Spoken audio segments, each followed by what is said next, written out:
অনেক কথা বলবে, স্থানীয় ছাত্র সমাজের প্রতিনিধি অনেক কথা বলবে।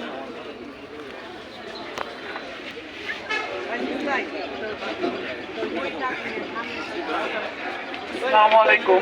আমরা আসলে আজকে ছাত্র জনতা এবং সাধারণ মানুষ একত্রিত হওয়ার একটা প্রধান উদ্দেশ্য এখানে আপনাদের সাথে উপস্থিত করা হলো।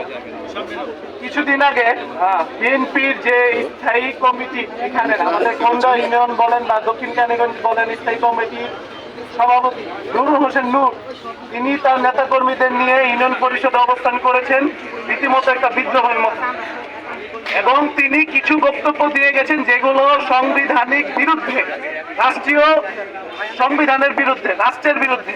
আমরা সেই বক্তব্যের প্রেক্ষাপটে আমরা কিছু প্রশ্ন, এই বিএনপির যাদের নেতৃত্বে ঈশ্বরচন্দ্র রায় এবং দীপন রায়, যাদের প্রতিনিধি হিসাবে নুরুল হোসেন নূর এখানে এই বক্তব্যগুলো দিয়ে গিয়েছেন, আমরা তাদের কাছে কিছু প্রশ্ন তুলে ধরতে চাই।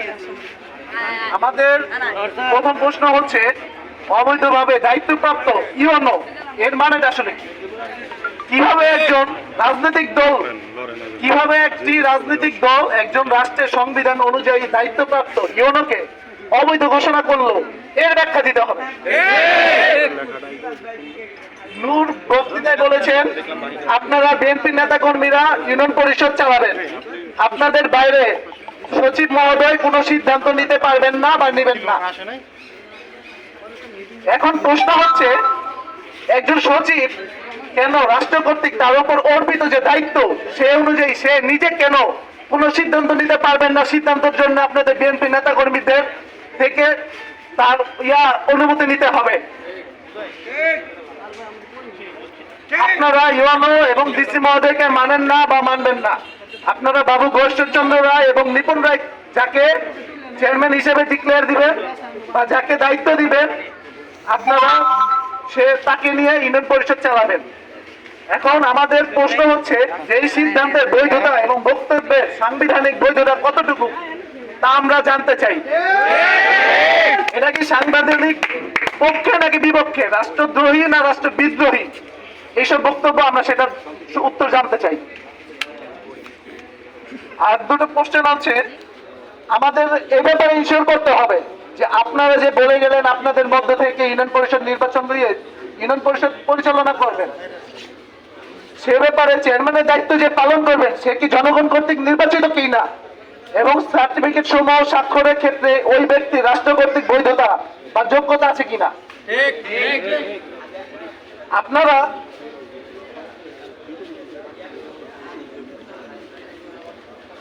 আপনারা ইউনো বা ডিসি মহোদয়কে জানিয়ে দিয়েছেন,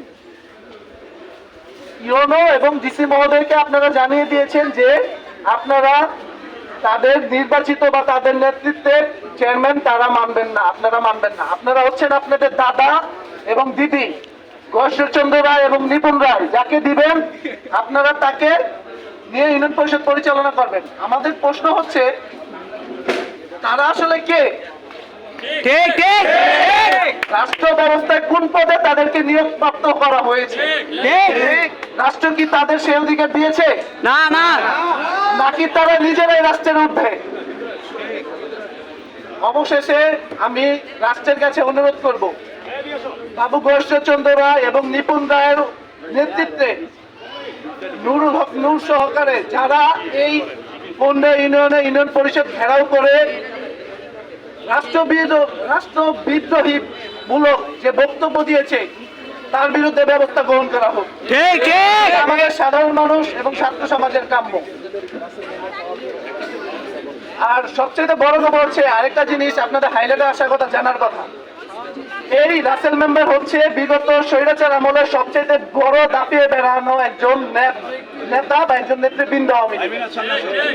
তার কাছে আপনার অবৈধ কিছু সম্পত্তির আছে, যেটা হচ্ছে তারা একসাথে ভোগ করে খাওয়ার জন্য এখন রাসেল মেম্বারকে তারা কাছে টেনে নিয়েছে।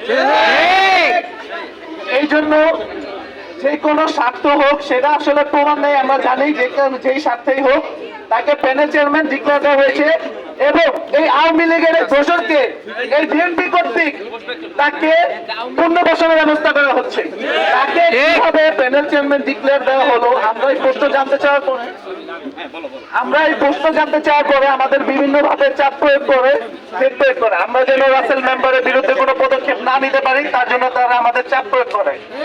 এমনকি 2 তারিখে যখন আমাদের ছাত্র জনতা এবং সাধারণ মানুষের তোপের মুখে পড়ে ডিসি মহোদয় ইউনুম স্যারের নির্দেশে রাসেল মেম্বারকে অবৈধ হিসেবে ঘোষণা করে, তখন তাদের কোনো বক্তব্য ছিল না। তারা তখনও রাসেল মেম্বারকে পুনর্বাসনের ব্যবস্থা করে গেছে। এখন এই পর্যায়ে এসে তারা এটাকে ঘুরিয়ে তাদের থেকে ক্রেডিটও নিতে যাচ্ছে এবং তারা ক্রেডিট নিয়েছে, ভালো কথা, আমরা ছাত্র সমাজ দেশকে ভালোবাসি, তারা ক্রেডিট নিয়েছে, তারা ক্রেডিট নিয়ে দেশের উন্নয়ন, কিন্তু তারা কেন রাষ্ট্রদ্রোহী কথা বলবে? একটা ইউনিয়ন পরিষদে এসে এই ধরনের কথা বলা অবশ্যই রাষ্ট্রদ্রোহী কথা। আমরা ছাত্র সমাজ এবং সাধারণ মানুষ সরকারের কাছে, আমাদের রাষ্ট্রের কাছে আমরা দরখাস্ত জানাই যে এইসব রাষ্ট্রদ্রোহীদের বিরুদ্ধে ব্যবস্থা নেওয়া হোক। আসসালামু আলাইকুম, আপনাদেরকে অনেক ধন্যবাদ। ধন্যবাদ, অনেক সুন্দর বক্তব্য রাখার জন্য।